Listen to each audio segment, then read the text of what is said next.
Mau'izatul Hasanah Tausiyah Diniyah yang akan langsung disampaikan oleh Profesor Dr. Kiai Haji Mahmud MSI, Ketua Umum Majelis Ulama Indonesia Kabupaten Bekasi.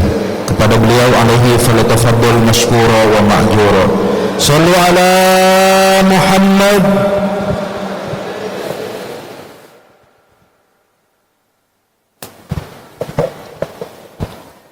Assalamualaikum warahmatullahi wabarakatuh.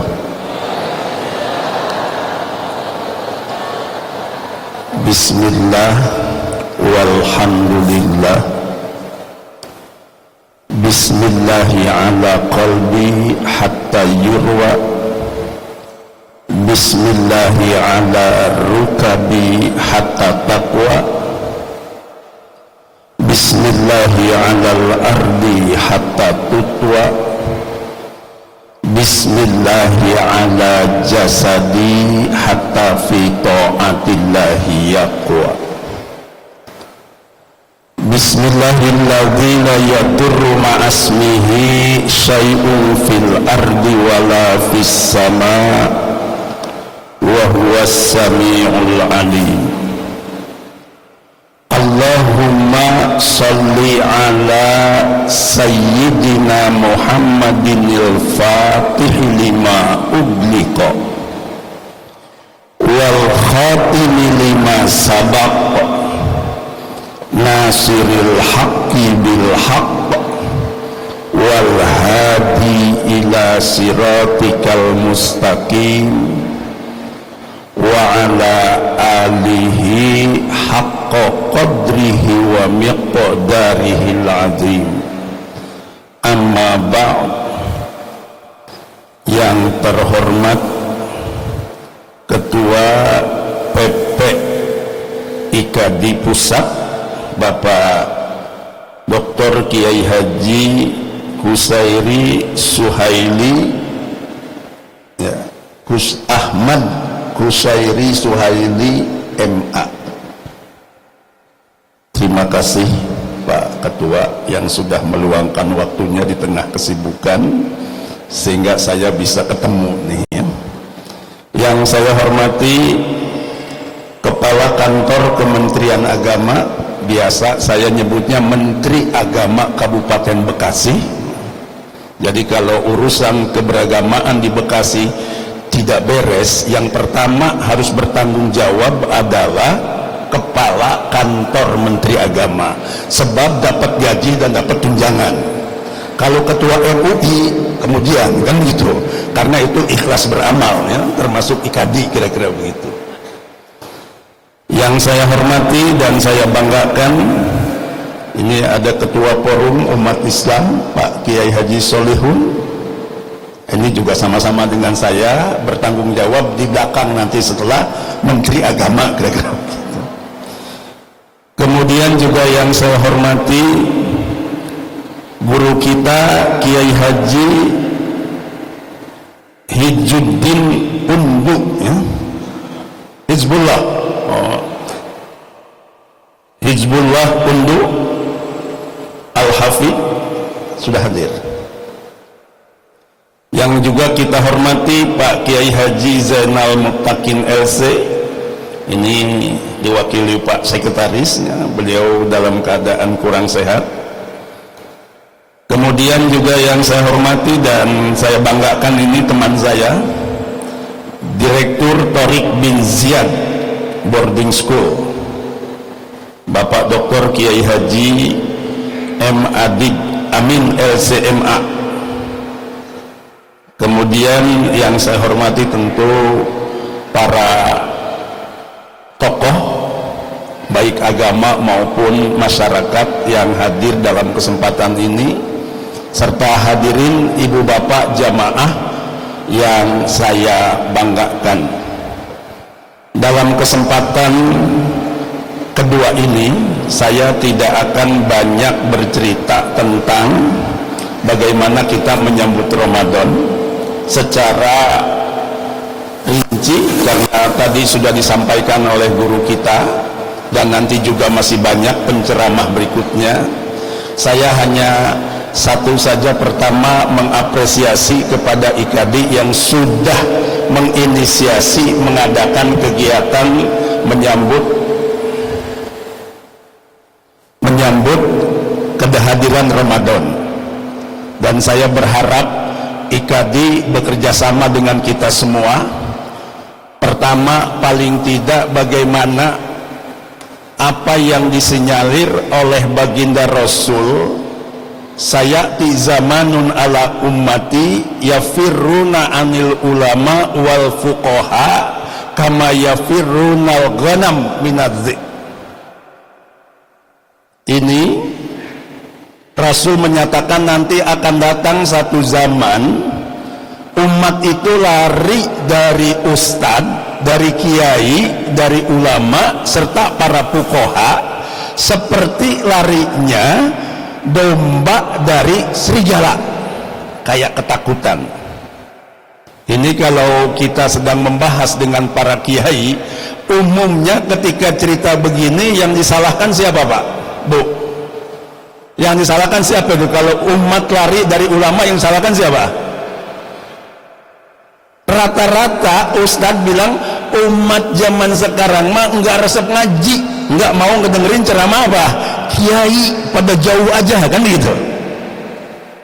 Ini umumnya begitu. Nah, saya ingin sama IKADI ini hadis ditarik, justru jangan salahkan umat yang lari, jangan-jangan yang salah bukan umatnya tapi kiainya, ulamanya, termasuk tukang dakwahnya IKADI, termasuk majelis ulama. Ya, kenapa mereka lari? Karena kalau ceramahnya sekarang itu enggak nyambung dengan apa yang ada di kepala jamaah. Sekarang kan jamaah sudah mulai wawasannya sudah mulai luas, bahkan enggak mustahil sudah banyak yang cara berpikirnya milenial. Ustadznya ceramah pakai pendekatan kolonial yang enggak nyambung. Ngasih contohnya contoh zaman dulu yang sekarang udah nggak ada, kan nggak dipahami sama generasi sekarang. Jadi dugaan saya IKADI ini harus diantisipasi, Pak Ketua ini. Jangan-jangan masih banyak kita ini kiai yang tidak menyesuaikan dengan situasi dan kondisi. Kan harus khotibin nas ala qadri ukulihim. Ngomong itu harus sesuai dengan apa yang diajak ngomong. Nah, ini kadang-kadang kemana-mana sehingga apa yang diajak bicara nggak ngerti karena nggak nyambung. Jangan-jangan itu. Nah, ini harus dihindari. Yang berikutnya, yang kedua, jangan-jangan yang menyebabkan umat tidak mau dekat dengan ulama karena kalau habis ngaji yang semestinya dapat solusi, dapat pencerahan, dapat masukan, tapi kenyataannya bukan seperti itu. Kalau habis ngaji malah jadi pening kepala. Kenapa? Sebab setiap ketemu kiai pasti ada proposal.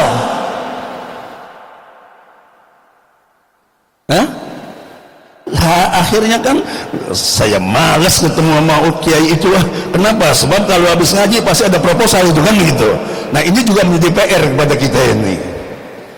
Bagaimana caranya? Nah, makanya saya membayangkan kalau kita nih bisa cari uang, kalau umat di Bekasi percaya sama MUI misalnya, uang 1000 bekas recehan itu pemulangan, simpen di di kotak itu, setiap orang sehari 1000, bisa dibayangkan orang Bekasi itu kan hampir 5 juta.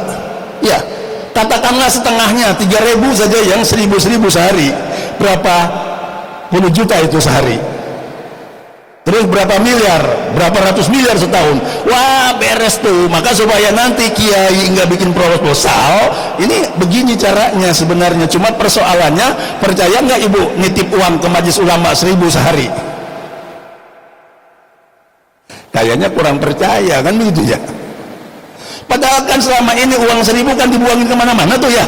Dibuangin kemana-mana, nggak ada harganya. Padahal masukin ke kencleng, sebulan sekali diambil. Kalau 1000 saja berarti berapa? 30.000 satu orang. Nah, sekarang ini ada 3 juta. Berapa kita punya uang? Nggak ada cerita ustad sepatunya nyengsol sebelah gitu kan? Karena nggak bisa disol kan gitu. Atau ustad picinya sudah matang gitu, dia apa di pohon kan gitu. Nah, kenapa? Karena memang nggak punya sumber. Ini nanti kita pikirkan. Bahkan kalau misalnya disepakati kita buka itu dana tiap hari, lihat oleh publik, tidak ada masalah. Karena ini masalahnya, supaya tidak terjadi seperti itu harus ada solusi. Ini yang pertama saya titip sama IKAD ini. Yang kedua, ibu bapak sekalian, nyambut Ramadan tadi udah jelaskan sama guru kita. Kalau saya hanya sederhana, bulan sekarang ini manfaatkan untuk taklim, cari ilmu, bagaimana kita menyambut Ramadan supaya pakai ilmu. Sehingga pikir apa itu, pikir saumnya dia apa, digencerin nih sekarang di bulan Syakban ini, supaya apa, ketika berpuasa pakai ilmu. Karena kata Ibnu Ruslan dalam kitab Zubad, wa kullu man bi ghairi ilmin ya'malu a'maluhu mardudatun la tuqbalu. Siapa saja melakukan aktivitas beramal nggak pakai ilmu, mardud, tertolak, latukbal, tidak diterima, alias nggak sukses. Termasuk puasa. Bahkan bukan cuma puasa, cuma kan biasanya kalau kiai-kiai ngejelasin soal ini itu pakai ilmu itu ibadah ritual saja. Kalau sholat nggak pakai ilmu, mardud, latukbal. Puasa nggak pakai ilmu, mardud la tuqbal.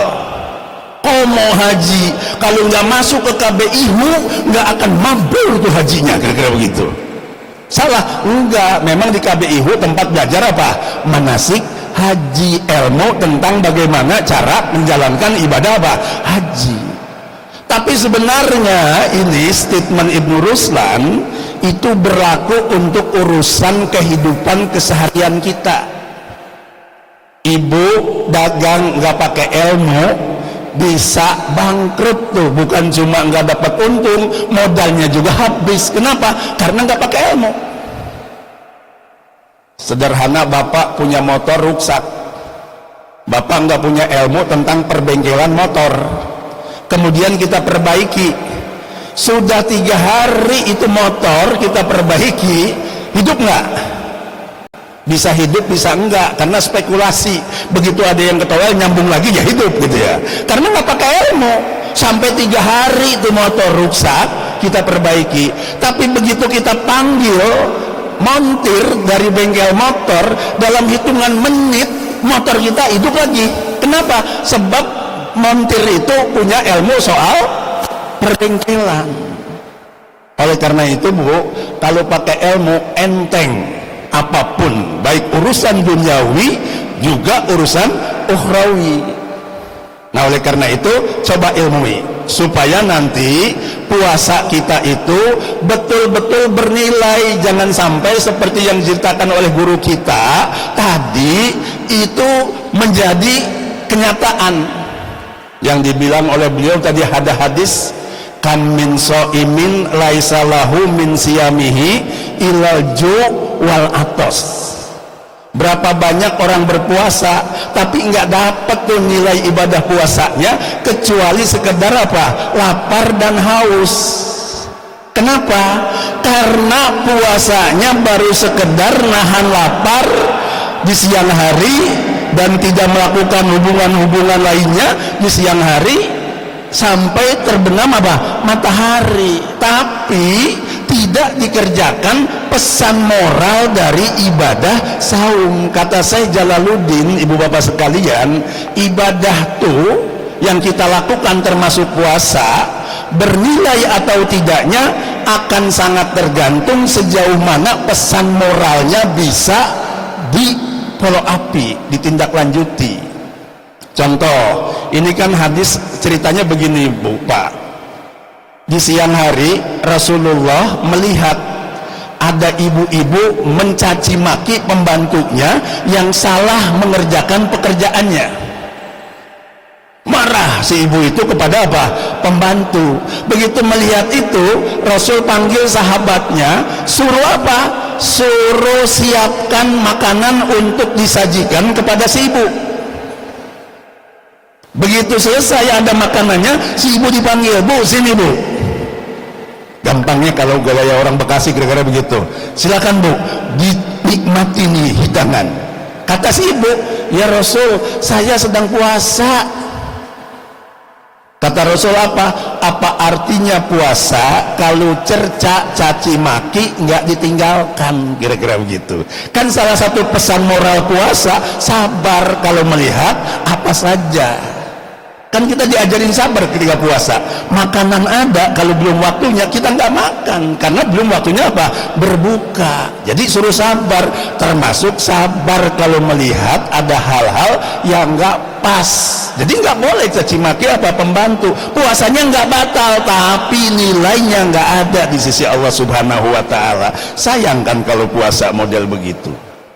Jadi Bapak Ibu sekalian, pakai ilmu supaya ibadah kita apa? Bernilai. Dan yang ketiga, saya kepengen hikmatut tasriknya bukan hanya urusan ritual saja.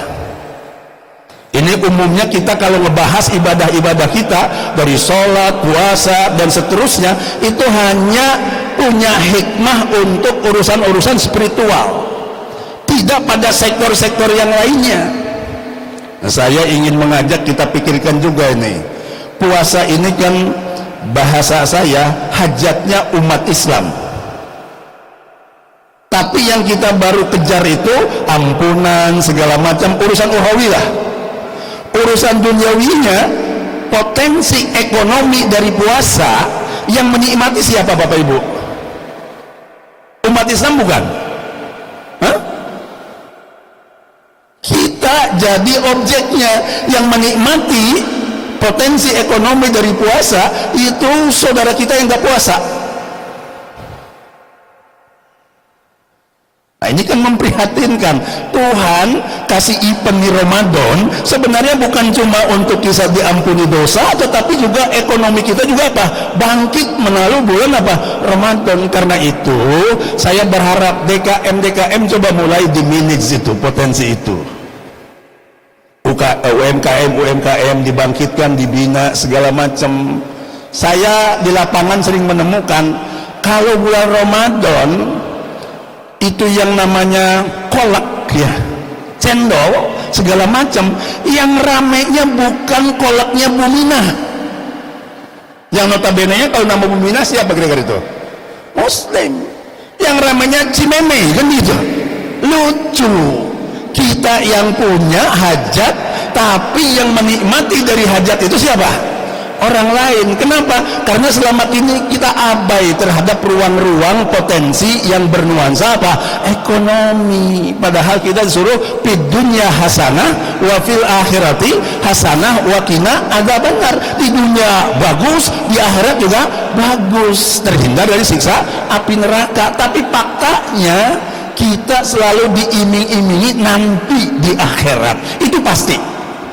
Tapi dunianya juga nggak boleh tidak. Ini penyebabnya kalau saya tangkap Pak Ketua, itu gara-gara kita dijebak oleh orang lain, khususnya snokorgrennya itu. Coba aja kalau kita lihat fikih bicara tentang fardu kifayah, kira-kira Pak Menteri Agama contohnya apa nih? Kalau fardu kifayah contohnya apa? Hah? Semua kita pikir kalau ditanya contoh fardu kifayah adalah apa Bu? Ngurus orang mati gitu kan aja. Lah, kenapa nggak ada memang contoh ngurus orang hidup fardu kifayah? Ini kan kesannya kita digiring ya. Yang namanya fardu kifayah hanya ada urusan ngurus kematian kan itu, nggak ngurus kehidupan. Nah, IKADI menurut saya harus jadi tokoh ini untuk menggiring, merubah supaya jangan dijebak bahwa ngurus kehidupan juga ada fardu kifayah. Contoh dugaan saya begini, Bu, kalau kita sholat, Pak, ditutup nggak aurat kita? Ditutup nggak? Pakai apa nutupnya? Pakai apa nutupnya? Pakai pakaian kain. Nah kan begitu.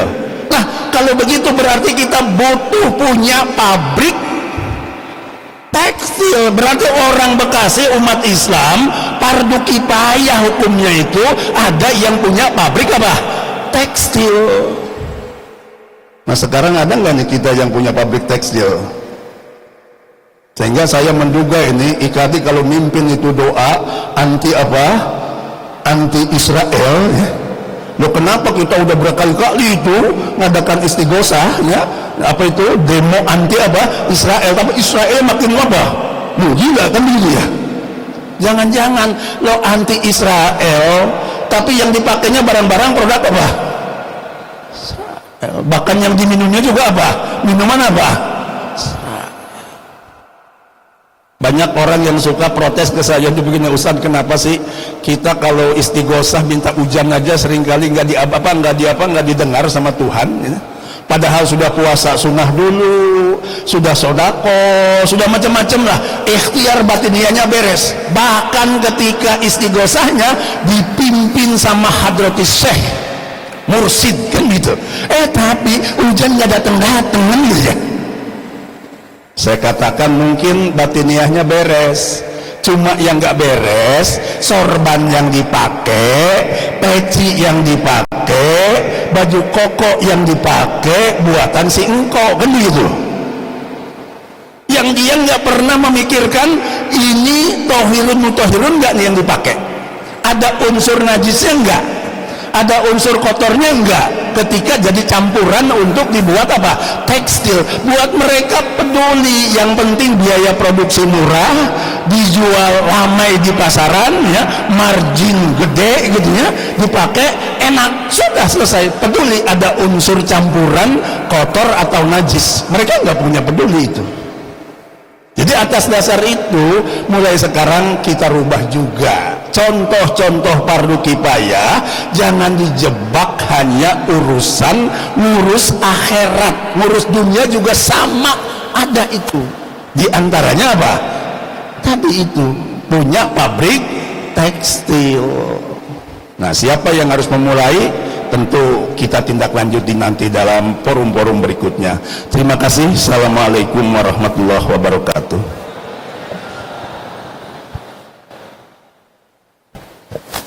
Jazakumullah khair Profesor Dr. Kiai Haji Mahmud MSI atas tausiahnya. Mudah-mudahan menjadi ilmu yang manfaat untuk kita semua.